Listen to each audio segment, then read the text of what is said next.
Hi everyone, welcome back to my channel. Myself Aishwarya Utale, welcoming you to my channel. So the second algorithm we are going to introduce today is the shortest job first.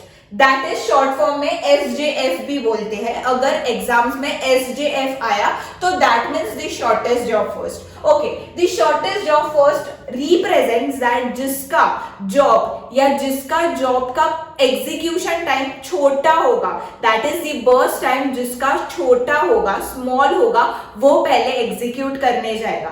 तो यहाँ मैं जैसे बोल रही हूँ कि जिसका burst time छोटा होगा वो पहले एग्जीक्यूट होगा, मतलब the main criteria beside looking to the arrival time, कितने टाइप्स ऑफ प्रोसेसेस है, कितने प्रोसेसेस है, उनके पहले मैं पहले चेक करूंगी कि मेरा बर्स्ट टाइम क्या है. So the main criteria here we are looking for is the burst time. Is the burst time पहले देखेंगे हम इस एल्गोरिथम में. जैसे फीफो में हम अराइवल टाइम देख रहे थे तो इसमें बर्स्ट टाइम देखा जाएगा. ओके, सो दिस एल्गोरिथम जो शॉर्टेस्ट जॉब फर्स्ट एल्गोरिथम है, ये मेरा नॉन प्रीएम्प्टिव एल्गोरिथम है. ये मेरा नॉन प्रीएम्प्टिव एल्गोरिथम है. ये इसका एडवांस लेवल भी है प्रीएम्प्टिव, जो आगे जाके देखेंगे. So what you understand by the shortest job first is जिसका बर्स्ट टाइम कम होगा, जिसका एग्जीक्यूशन टाइम कम होगा, वो पहले एग्जीक्यूट किया जाएगा, बाकी का बाद में किया जाएगा. मतलब अगर मैं छोटा वाला प्रोसेस एग्जीक्यूट कर रही हूं, मैं उसको पूरा एग्जीक्यूट करूंगी क्योंकि ये नॉन प्रीएम्प्टिव शेड्यूलिंग है. वो जब तक उसको टाइम चाहिए तब तक मैं एग्जीक्यूट करूंगी. Then I will again check कि इससे छोटा कोई है क्या, या पूरे प्रोसेस जो लेफ्ट ओवर है उसमें छोटा बर्स्ट टाइम है, वो मैं उठाऊंगी एंड देन मैं एग्जीक्यूट करूंगी. Understand? So this is the algorithm. मतलब जिसका बड़ा या जिसकी बर्स्ट टाइम बहुत ज्यादा है उनको एक पनिशमेंट है, उनको इनडिफाइंड टाइम तक वेट करना पड़ेगा, या उन लोग स्टारवेशन भी जा सकते हैं. तो ये डिसएडवांटेज पार्ट हम बाद में पढ़ेंगे, but let's focus to the sum now. तो मेरे प्रॉब्लम में क्या दिया है, प्रोसेस दिए हैं दैट इज 4. मेरे को अराइवल टाइम दिया है और बर्स्ट टाइम दिया है. Now I have to find out the completion, turn around, waiting and response time. Okay, so now let's begin. तो जब भी मेरे को सम दिया जाएगा और मुझे पहले ऊपर लिखा रहेगा SJF, तो first criteria I will look is the burst time. Okay, now जैसे मैंने आपको बोला कि अगर मुझे किसी का कंप्लीशन टाइम निकालना है तो मेरे को पहले तो जायंट चार्ट से निकालना पड़ेगा उनका कंप्लीशन टाइम. तो हमेशा 0 से स्टार्ट होता है. नाउ 0 को मैं चेक करूंगी कि कौन अराइव हुआ है. नाउ तो मैं बर्स्ट टाइम के बाद मैं अराइवल टाइम चेक करने जाऊंगी, क्योंकि अगर मैं 0 में देखूं तो 0 में बस एक ही प्रोसेस आ रहा है. 0 टाइम इंटरवल या अराइवल टाइम में एक भी प्रोसेस अराइव नहीं हो रहे, राइट? तो एट अ पर्टिकुलर 0 पॉइंट बस एक ही प्रोसेस मेरे रेडी क्यू में बैठा है, दैट इज P1. तो पहले वो ही एग्जीक्यूट होगा. तो बर्स्ट टाइम उसका 10 है, तो P1 will takes 10 minutes to execute. Okay, now let's move forward. Now at the time 10, मतलब at 10 minutes में मैं अगेन चेक करने जाऊंगी तो मेरे को क्या क्या आए मेरे अराइवल टाइम से देखूंगी. तो ये तीनों प्रोसेस मेरे रेडी क्यू में बैठे हैं. मतलब at 0 मैं जब भी चेक करने गई तो बस एक ही प्रोसेस वैलिड था मेरे रेडी क्यू में, that is P1. Now P1 took 10 minutes to execute. ये नॉन प्रीएम्प्टिव है तो वो पूरा का पूरा 10 मिनट्स एग्जीक्यूशन के लिए लेगा. देन एट 10th, जब भी 10 पूरा कंप्लीट हुआ, एट 10th वाला मिनट में चेक करूंगी कि कौन से प्रोसेसेस अभी मेरे रेडी क्यू में आके बैठे हैं. तो 1, 2 और 3 में अराइव हो रहे हैं ये, दैट मीन्स ये तीनों भी रेडी क्यू में प्रेजेंट है अभी. तो मैं अभी तीनों में चेक करूंगी कि उनका बर्स्ट टाइम किसका छोटा है, वो पहले एग्जीक्यूट होगा. तो मैं देखूंगी तो P2 का बर्स्ट टाइम छोटा है ये तीनों में से, तो पहले P2 पिक्चर में आएगा, which takes 5 minutes to execute, which gives me 15. That is 10 plus 5 करूंगी तो 15. Now again I will check कि ये दोनों में से कौन सा है जिसकी बर्स्ट टाइम कम है. Clearly you can see that is P3. तो P3 आएगा मेरे पिक्चर में, जो कि ले रहा है 8 minutes दैट इज 23 मिनट्स ले रहा है, मतलब 23 को वो एग्जीक्यूशन कंप्लीट हो जाएगा।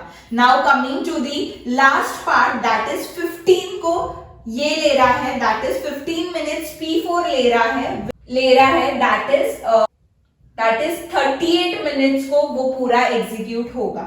So this is my overall giant chart. Now ये चार्ट के हेल्प से मैं कंप्लीशन टाइम निकाल सकती हूँ। तो मैं कैसे कंप्लीशन टाइम निकालूंगी, दैट इज P1 पूरा का पूरा कंप्लीट कौन से मिनट में हुआ या कौन से सेकेंड पर हुआ, दैट इज 10 को कंप्लीट हुआ, तो यहाँ 10 आएगा। नाउ P2 कब कंप्लीट हुआ, एट 15, तो यहाँ 15 आएगा। नाउ P3 कंप्लीट हुआ 23 को एंड P4 कंप्लीट हुआ है मेरा 38 को। Now the turn around time के पास आए तो what is the formula of turn around time, that is completion time minus arrival time.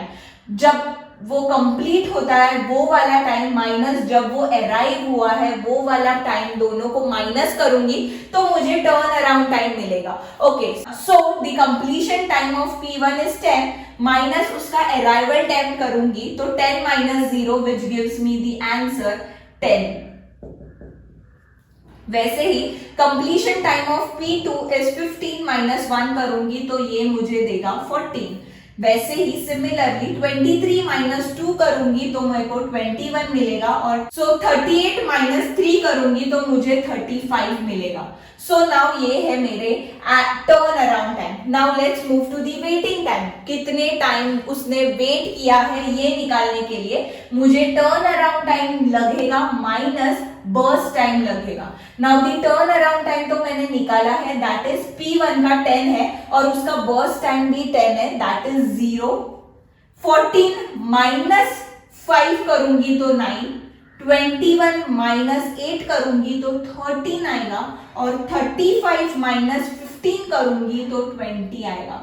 So this is the waiting time of this following processes. Now the response time. Response time का formula बहुत important है। वो क्या है, जब भी CPU first time मिलता है वो वाला पॉइंट माइनस दी अराइवल टाइम, मतलब मेरे एक प्रोसेस को कब CPU पहले मिला है वो वाला पॉइंट से लेके मैं माइनस करूंगी मेरे अराइवल टाइम को।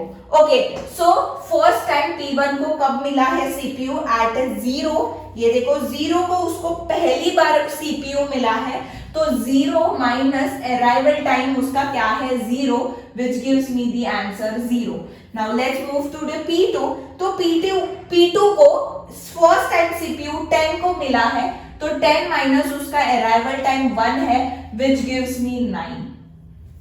सिमिलरली P3 को कब मिला है उसका CPU पहले 15 को, और 15 माइनस 2 करूंगी तो उसका आंसर होगा 13। और सिमिलरली P4 को फर्स्ट टाइम मिला है CPU एट 23 माइनस 3 करूंगी तो उसका आंसर आएगा 20।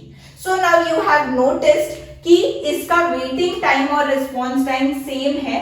तो जैसे मैंने पहले भी बोला है कि ये जब भी नॉन प्रीएम्प्टिव होता है कोई एल्गोरिथम तो उसकी वेटिंग टाइम और रिस्पॉन्स टाइम हमेशा सेम होता है।